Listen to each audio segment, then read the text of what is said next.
kindergarten, you never understood why Stacy had a crush on you. Was it the way you burped extra loud in the lunchroom? Maybe it was because you always chose the elephant hat during hat time and made awesome elephant noises. Maybe it was just you. Back when you were cool and 5 years old, you pretended that you didn't like girls, and you told Stacy that you didn't want her to love you because you already loved Tonka trucks. And she said, well, if you love them so much, why don't you marry them? If you love Tonka trucks, why don't you just go home and leave me here to tend to the coloring station by myself?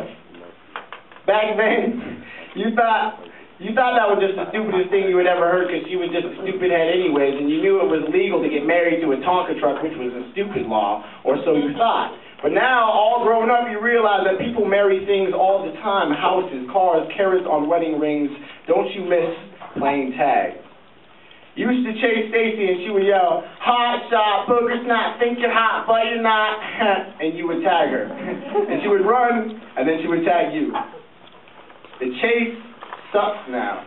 Adults are greedy motherfuckers, and it's hard to tell who's chasing who because all these booger snots keep tagging one another, and then all of a sudden you get mixed up in a rough game of tag and you wake up missing a kidney. Or worse, you get called rude. On the playground, you didn't have to worry about being rude. I see London, I see France, I see pee in Stacy's pants, and that shit was funny because Stacy didn't really have pee in her pants. And you thought that was funny until that one day that kid came and he had that scary mask, and he brought it to school, and he kept going, "Arr, arr," in your face, and that kid was terrifying, and he made you pee your pants, and Michael Kevin Jordan was like, "Merlin peed his pants," and then you ran away and cried. Once you had a playground where you could hide inside and become invisible.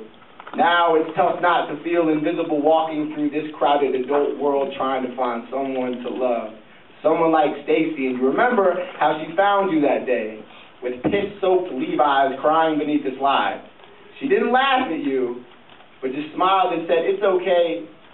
My mommy says you're a nice boy, but I know that girls go to college to get more knowledge and boys go to Jupiter to get more stupider," and you told her that it was the other way around, but it turns out you were both right.